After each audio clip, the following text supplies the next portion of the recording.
Item ಯಾವುದೇ ಇರಲಿ try ಮಾಡಿ ಆಚಿ ಚಿಕನ್ ಮಸಾಲಾ. ಹಾಸನದಲ್ಲಿ 2ನೇ ದಿನವೂ ಕೂಡ ಒತ್ತುವರಿ ತೆರವು ಕಾರ್ಯಾಚರಣೆ.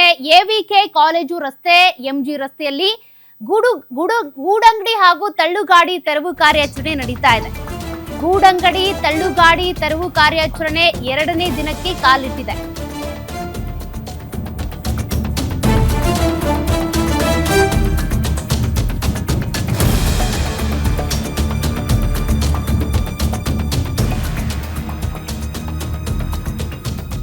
ಮತ್ತೆ ವ್ಯಾಪಾರ ಆರಂಭಿಸಿದ್ದವರ ವಿರುದ್ಧ ಪಾಲಿಕೆ ಕಟ್ಟುನಿಟ್ಟಿನ ನಿಯಮ ಜಾರಿ ಮಾಡ್ತಾ ಇದೆ, ಕ್ರಮ ತೆಗೆದುಕೊಳ್ತಾ ಇದೆ.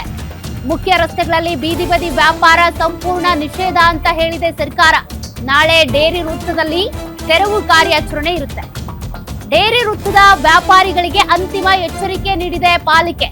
ಸ್ವಯಂ ಪ್ರೇರಿತವಾಗಿ ತೆರವುಗೊಳಿಸ್ತಾ ಇದ್ರೆ ಬಲವಂತವಾಗಿ ಕಾರ್ಯಾಚರಣೆ ಮಾಡಬೇಕಾಗುತ್ತೆ. ಅತಿಕ್ರಮಣ ತೆರವಿಗೆ ಪ್ರತ್ಯೇಕ ನೋಟಿಸ್ ಅಗತ್ಯ ಇಲ್ಲ ಅಂತ ಪಾಲಿಕೆ ಹೇಳಿದೆ. ರಸ್ತೆ ಬದಿ ವ್ಯಾಪಾರದಿಂದ ಟ್ರಾಫಿಕ್ ಕಿರಿಕಿರಿ ಆಗ್ತಾ ಇದೆ. ಒಳ ರಸ್ತೆಗಳಲ್ಲಿ ಮಾತ್ರ ನಿಯಮಾನುಸಾರ ವ್ಯಾಪಾರಕ್ಕೆ ಅವಕಾಶ ಇರುತ್ತೆ. ನಿಯಮ ಉಲ್ಲಂಘಿಸುವವರ ವಿರುದ್ಧ ಕಠಿಣ ಕ್ರಮವನ್ನ ತೆಗೆದುಕೊಳ್ಳುತ್ತೆ ಪಾಲಿಕೆ. ಈ ದಿನ ನಾವು ಹಾಸನ ಮಹಾನಗರ ಪಾಲಿಕೆ ವ್ಯಾಪ್ತಿಯಲ್ಲಿ ಎವಿಕೆ ರಸ್ತೆಯಲ್ಲಿ ಎವಿಕೆ ಕಾಲೇಜ್ ಮುಂಭಾಗದಲ್ಲಿ ಅನಧಿಕೃತವಾಗಿ ಯಾರ್ಯಾರು ತಳ್ಳಗಾಡಿ ನಿಂತ್ಕೊಂಡಿದ್ರು ಮತ್ತೆ ಅಲ್ಲೇ ಇಟ್ಟಿದ್ರು ಅವ್ರನ್ನೆಲ್ಲ ಈಗ ತೆರವುಗೊಳಿಸಿದೀವಿ.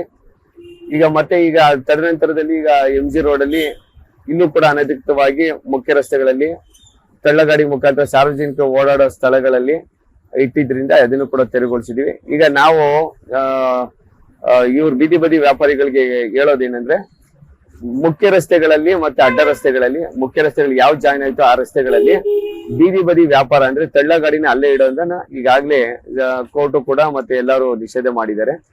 ಸಾರ್ವಜನಿಕರು ಓಡಾಡುವಂತ ಸ್ಥಳಗಳು ಅಲ್ಲಿ ಇಡೋಂಥದ್ದು ಆಗೋದಿಲ್ಲ. ಈಗ ನಾವು ಈಗಾಗಲೇ 1 ವಾರದಿಂದ ಎಲ್ಲಾರ್ಗು ಕೂಡ ಎಚ್ಚರಿಕೆಯನ್ನ ನೀಡ್ಕೊಂಡು ಬರ್ತಾ ಇದೀವಿ. ಈಗ ನಿನ್ನೆ ಮತ್ತೆ ಇವತ್ತು 2 ದಿನ ಕಾರ್ಯಾಚರಣೆ ಆಗಿದೆ. ನಾಳೆ ಈಗ ಡೈರಿ ಸರ್ಕಲ್ ಅಲ್ಲಿ ಏನು ಆ ಮಳಿಗೆಗಳಿದಾವೆ ಅವನ್ನೆಲ್ಲ ತೆರವುಗೊಳಿಸುವಂತದ್ದು ನಾಳೆ ಇಟ್ಕೊಂಡಿದೀವಿ. ಹಾಗಾಗಿ ಅಲ್ಲಿ ಇರ್ತಕ್ಕಂಥವ್ರು ನಾವು ಈಗಲೇ